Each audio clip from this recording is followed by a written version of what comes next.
Bangladesh's GDP grew nearly 7% annually between 2011 and 2019, according to the Asian Development Bank.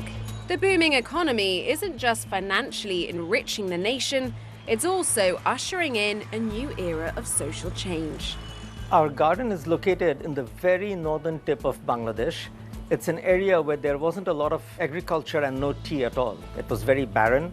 And when we first there, everyone said nothing can grow here. Over the past 2 decades, Qazi Anis Ahmed's family converted the landscape into the Qazi and Qazi Tea Estate, the only USDA-certified organic tea garden in Bangladesh. He credits regenerative and organic agriculture for this transformation.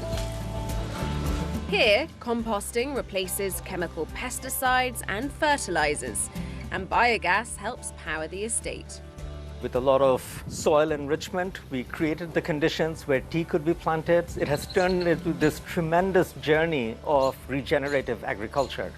And we have ended up actually creating an entire ecosystem. Today, on these 3,500 acres, 7 different varieties of tea are grown. Ahmed says about a quarter of this tea is exported under a label called Teetulia, one of Bangladesh's most well-known international tea brands. But when the company formed in 2000, Ahmed says that the local community was the priority. My father was already doing other business in that area. It used to be one of the poorest districts 20 years ago. And that's why we felt it was important to do something there that would create economic opportunities for the people who live there.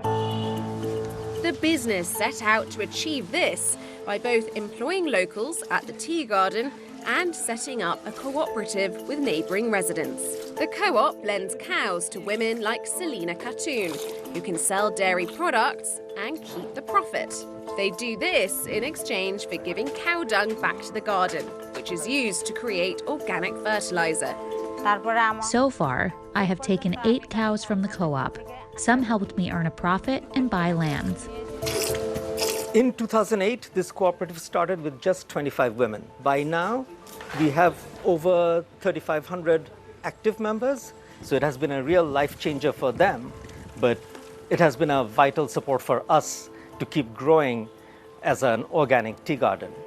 There's no doubt that Ahmed's tea estate has not only transformed the physical landscape, but also the surrounding community.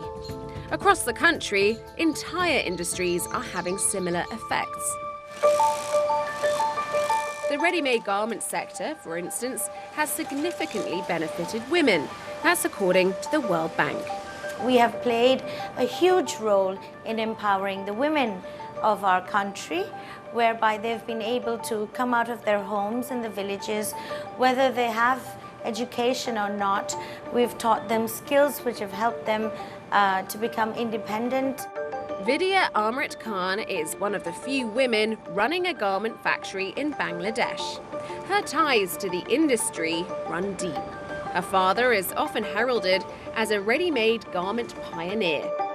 Having established in 1977, the company responsible for the country's first export factory. My father was a civil servant. He was a freedom fighter. He was always looking to find ways in which the people of our country could be employed and find a livelihood. We had a few nationalized industries. We didn't have much more than that. In the 40 years since Khan's family helped set up the industry, over 4,600 garment factories have sprung up, employing about 4 million people. Most of these workers are women, but as of 2018, less than 1% of female employees in Bangladesh have managerial positions or higher, according to the International Labour Organization. We are still a male-dominated economy. The son usually takes over, or the husband takes over, or the father runs the show. So I broke that mold. Khan has been trying to pay it forward.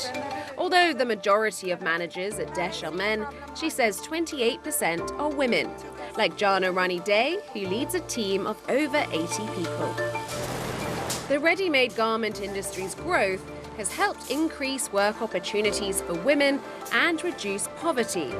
But with that growth, there were growing concerns about health and safety standards, especially after the 2013 collapse of the Rana Plaza factory, which housed several garment factories. The tragedy claimed over 1,100 lives and left more than 2,500 injured, the majority of whom were women.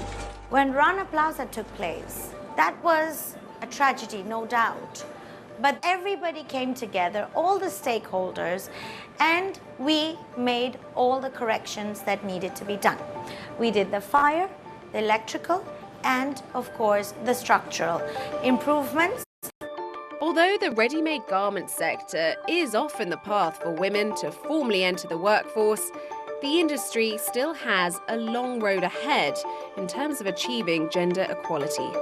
But if the country hopes to see continued growth and progress, some experts say help from the private sector will be key.